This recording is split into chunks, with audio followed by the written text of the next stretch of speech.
Hi, I'm Tina Cummins, I'm Belinda Powers. We are. True Crime Sages. We'd like to welcome everybody back. The first thing we're going to discuss today is remains identified as Brian Laundrie through dental records.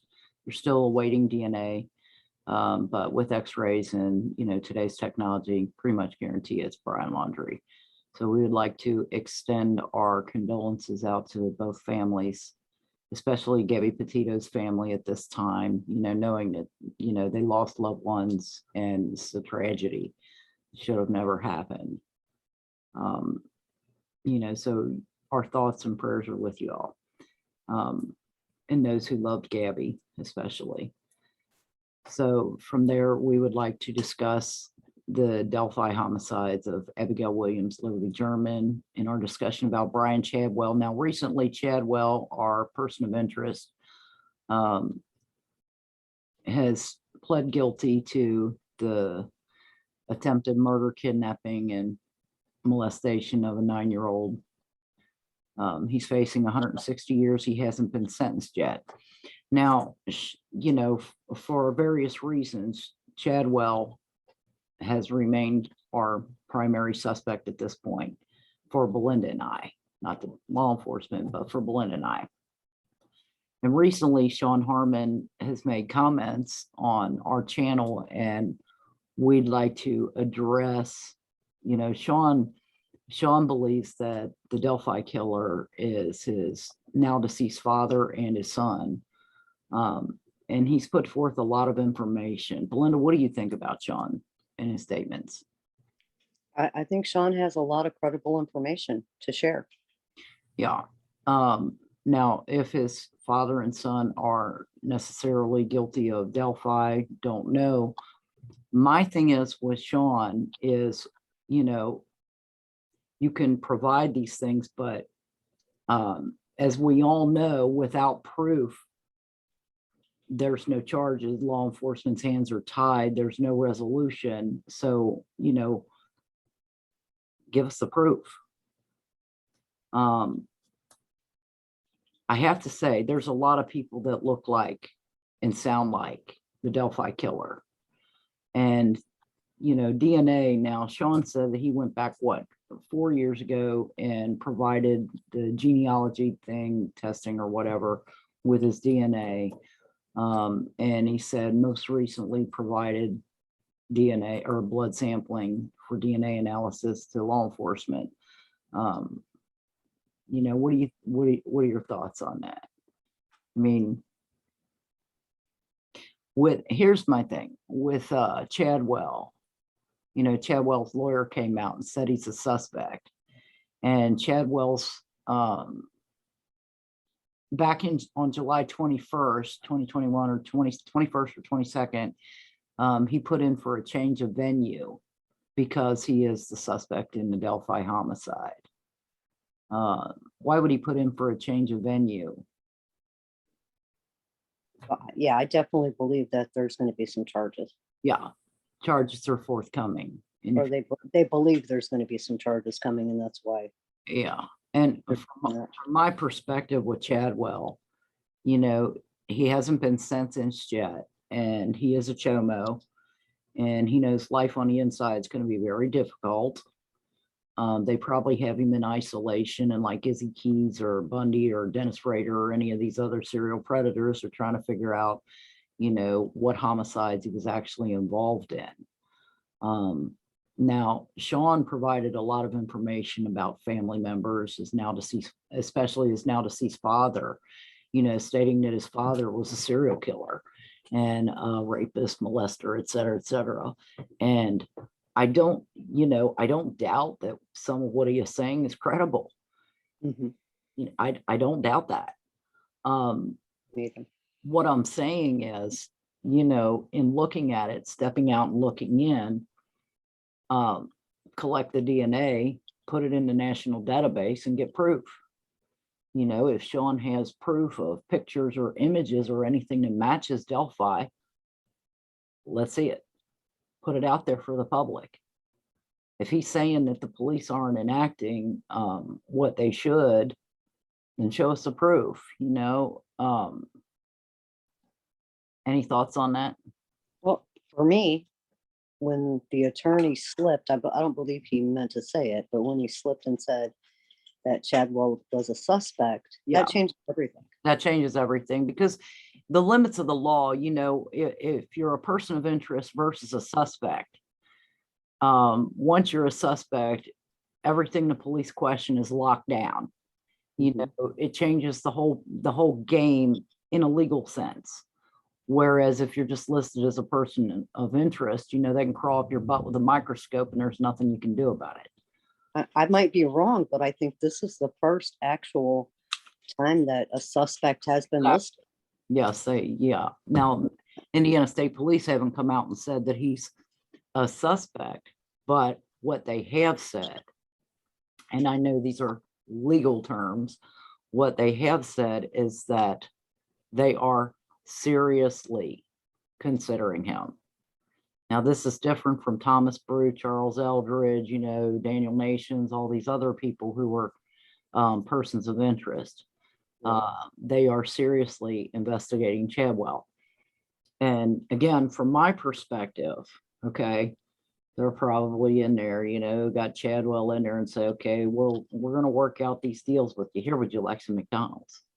You know, how about a shake? You know, and they're probably keeping him in an ISO for his own safety. So they can try to soft soap him and get what they can out of him for other murders or crimes he's committed. You know, eventually some serial killers will like to tell their story, serial predators. I think once they know it's over. Once they know it's over, and he knows He knows it's over. He knows it's over. That's why he pleaded guilty. Right, and that's why he asked for a change of venue. Mm-hmm. Now, that doesn't mean what Shawn Harmon has to say about his family is not credible. They may, you know, they may not have been involved with this particular set of homicides, but may have a string of them before. We don't know. Right. You know, and if in fact he was involved with the Delphi homicides, you know, it can't just be the look or the video. You know, a lot of people look and sound like Bridge Guy. You need actual hard evidence, hard proof. And if Shawn has it, please present it. Let's see it.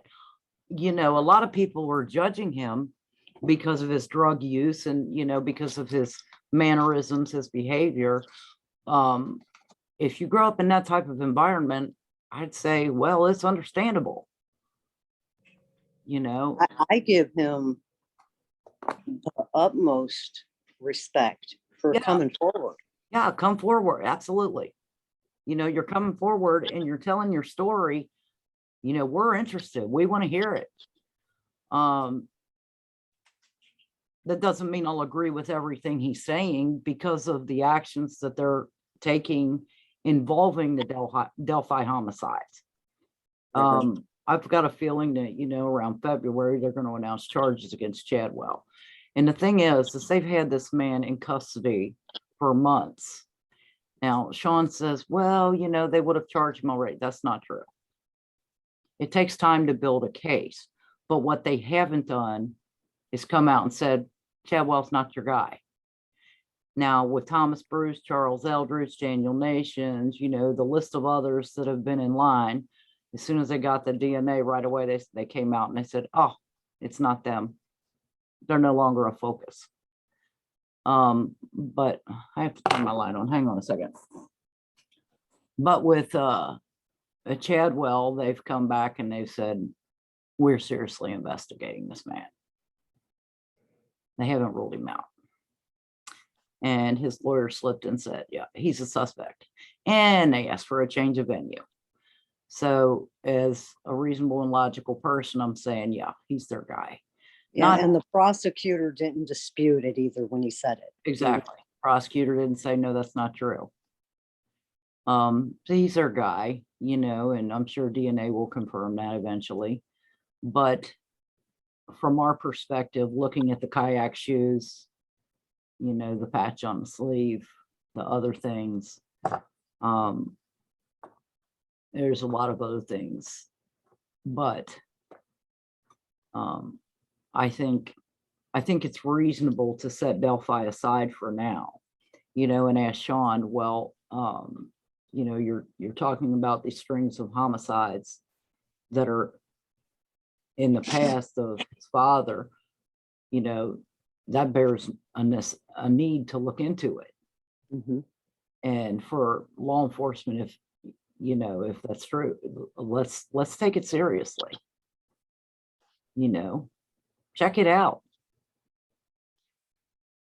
There's statistically, there's 50 to 100 serial killers running around in the United States at all times, which is terrifying in itself. And that doesn't include, mob violence or gang violence. That's just, it's getting ready to storm here. I don't know if you can hear the thunder out there, but that's why it got dark all of a I sudden. mean, there's so many people that's so judgmental towards him because of his drug use, because of, and what, obviously this man's been through a lot of trauma. Obviously. And if you step back outside of yourself and look at the situation for what he's trying to present and listen to him, they might actually solve some cases. I agree. Step back and look. It doesn't necessarily mean that they're guilty of Delphi or not guilty of Delphi. It just means pay attention. And I think, don't be attacking his character. No, don't attack his character and his credibility. It takes a lot to come forward. And, when I say, where's the proof, and that's the thing, anybody has dealt with the system before, they can't prosecute without proof. Put it out there. Let us see it. Shawn Harmon's talked about some things that he's witnessed and seen, and he's not sharing everything he knows. Right. So you literally have to ask yourself, what is it that this guy knows that he's not sharing? Because he's putting a whole lot out there.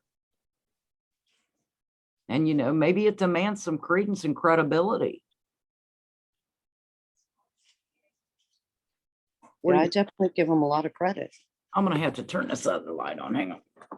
Yeah, exactly. It's not easy to go and, I mean, of course, right now without proof and that, well, we don't know what proof he has, but for what proof he showed us, right? It just becomes his opinion until there is facts, but I'm not going to discredit him. Right, exactly. You can't, because you don't know. I don't know. So I think any crime is serious, and if you just discredit people just because of their character or because of their antics or the way they come out. I mean, no, what if this guy actually saw things that have happened? You can't just say, oh no, I'm not going to pay attention to that because he's on heroin or he's on meth or crack or whatever. I mean, there's a lot of crackheads and meth addicts out there and heroin addicts that have witnessed a whole lot of crime.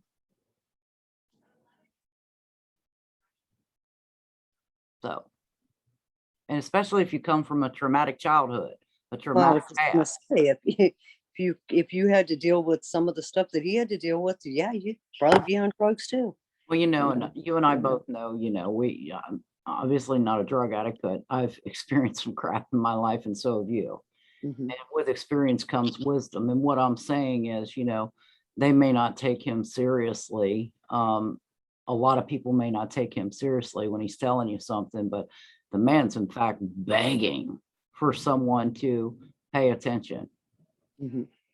Yeah, and he don't want the spotlight per se, attention. He wants answers. He wants people to be, held. He wants his dad actually to be held accountable, even though he has passed away since then. But still, he wants answers. Right.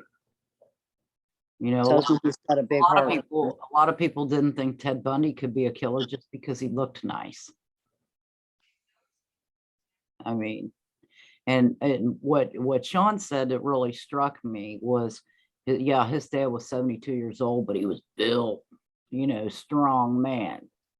Strong man, former military, law enforcement, been through the ringer with the fire department, all these different things. You pay attention to that. You There's could a tell lot of older active. people that are in their 70s that are strong as an ox. Mhm. When I worked at the nursing home, we had one guy, he was a Silver Star recipient, and another guy, he was a former boxer, World War II boxer, and another one, this is many, many years ago, and another one who, big guy, 300-pound schizophrenic. And they all got into a fist fight around a nursing station, these three men, and we played, I mean, they ripped their rooms apart, because they were infuriated with each other. And I mean, we played hell trying to get them apart, and these were all men in their late 70s and 80s.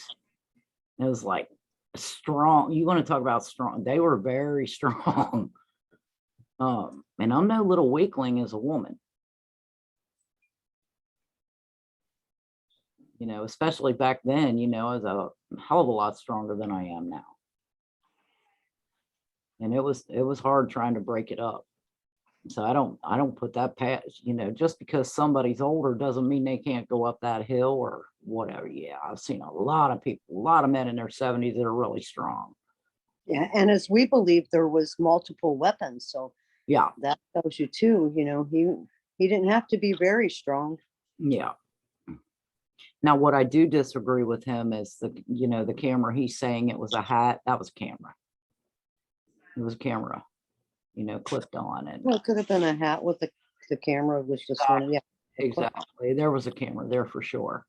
hmm There was a recording device, maybe perhaps more than one on the sleeve, one on the hat. But that doesn't mean that Pops didn't have one, And I listened to the video that he presented on his channel that had his dad speaking, and his dad was very soft-spoken. Yeah. And also the one that on the bridge guy, he was soft-spoken. He didn't sound like he was raged, and No, he's very commanding and straightforward. Yeah. Guys, get down the So hill. I can see where he's going with the voice. I mean, I can see that. But I can sound like bridge guy. Guys, get down the hill. It's not hard. I have a man's voice in the morning, especially when I wake up. I sound like a man. People will call me on the phone and they'll say, "Excuse me, sir." I'm not a sir, I'm a ma'am. I get that all the time, but a lot of people sound the same. But the fact remains that, this person who was committing this crime was someone who'd done it before, and they were very commanding and just matter of fact. hmm Like they knew. Yeah, they had that agenda. They had the agenda, boom, focus. And Take control. yes. Now, it's in regard to what we've gone over, the kayak shoes. You can see the toes. Did his father have kayak shoes? Did he? And he had a boat. I mean, he very well could have. And getting back to, putting it all together with what law enforcement says, Chadwell's still my guy. Right. He's still my guy. And I believe they're soft opening now to try to get him to confess to and clear off the books what other crimes he had committed prior to the little 9-year-old. And, they asked the request for the change of venue, them coming out. Now, again, law enforcement has not listed him as a suspect. They just said they're very interested. Well, like I said, I think that was a slip. I don't think they. It was a slip. It was a slip for sure. Obviously, they have not ruled him out. A lot of people are talking about Chadwell said, "Oh, we've moved past him. He's not their guy." That's not true. Now, it might be your opinion, but it's not true. Right. Law enforcement has not moved past James Brian Chadwell. In fact, they're seriously investigating him, and that's what they said. And being that they've had his DNA for months now, I think that speaks volumes. Mhm. And there has to be a reason he went ahead and pleaded guilty. Yeah, of course. I mean, they knew, he knew he wasn't going to get out of that one, being that the kid was Oh, no, exactly. right. The kid was in the house and found in his house, and he had done what he did to her. He was not going to get out of that. 10,000 wild horses couldn't have drug him out of jail. And at this point, thank God he's off the streets. But getting back to Shawn Harmon, in his opinions, he may just be wrong about Delphi, but not about these other cases. Right. What if what he's telling everyone is true? That bears investigating. Get his DNA, put it in the system, run it through CODIS, check it out. There were signatures. So in looking at the signatures, can you match them up to other crimes? Can you match the DNA? So these are all questions that are worth looking into.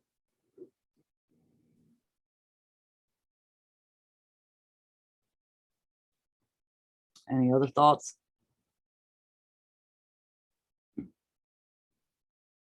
No, again, I just think he's doing an amazing job. I mean, I give him credit. Yeah. Everybody else might think it's, he's a Yeah, joke. show us what you got, Shawn. We want to know. Show us what you got, even if everybody else is pushing it aside and, calling you batshit crazy. Hell, I've been crazy before. I've been called that, Dr. Phil always said, what other people think about me is none of my business. And again, you go back to what other people are thinking about you, Shawn. Just put forth what you got. Any kind of proof.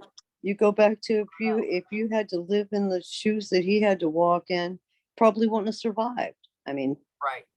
A lot of people not just anybody can go through all these traumas and, traumatized as a kid. He witnessed some shit as a kid. Yeah, absolutely. And every bit, I doubt in my mind. You talked about this before. Every bit of experience you get in life, it builds. That experience builds on your knowledge. And there's a reason why he's suspecting these people of being involved in these crimes. He's definitely witnessed some shit in his life. I have no doubt. So. And I believe he's doing it strictly for the families. I mean, nothing else. Not for himself, not for anybody, but for the families. I think he actually. Yeah, it's not like he's getting paid. No. We're not getting paid. His agenda not to be in the spotlight. His agenda is to get some answers for these families. And I mean, you've been through horrible experiences. I've been through horrible experience. He's been through horrible experiences. Ironically, none of us are getting paid. Right. We're not making money. That speaks for itself because it's all from the heart. That you have to ask yourself, why would someone target their own family members and share their personal experiences with the world? Yeah, I definitely believe there's a lot of truth behind what he's saying. Yeah. I mean, even if it turns out his father and son or whomever else he's mentioned is not guilty of Delphi, where do we go from here? Right. Well, I would believe that the FBI, law enforcement, I would believe they're taking him somewhat serious. I hope so. I certainly hope so. That's what I'm saying. I hope so too. People have been really putting him down, and it's just not fair. Well, what a lot of people don't realize, okay, you look at the serial killer, Samuel Little, Who did he target? He targeted marginalized people. Most serial predators target marginalized people. Most. They target the people that are, and what is the fallout of a parent who's a crazy man, you know, and he's out there killing people? I mean, or kids that are molested, you know, they end up on drugs, they end up in the system, they end up repeating the cycle, or, you know, screaming so loud, help me, help me, help me, you know. And again, I think what Well, he's definitely, Shawn is definitely screaming from the mountaintops. Screaming from the mountaintops, man.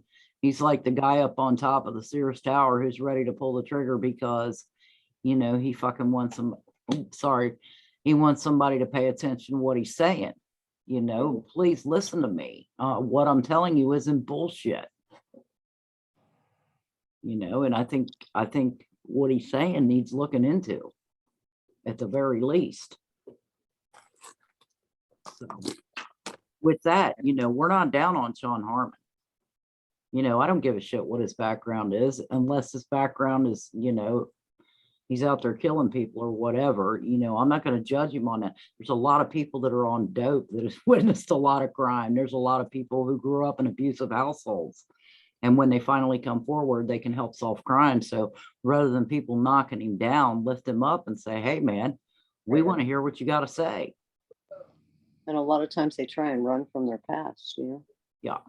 Well, yeah, they'll self-medicate, you know, they'll dope themselves up because they don't want to have to deal with it. You know, it's understandable. All right. Well, I think that's our cue. We're going to wrap this up for today, and hope you folks out there take into consideration, but, you know, in dealing with Shawn, please, you know, don't knock him. I mean, nobody knows what he's been through. All right, folks, take care. You have a great day. Bye-bye.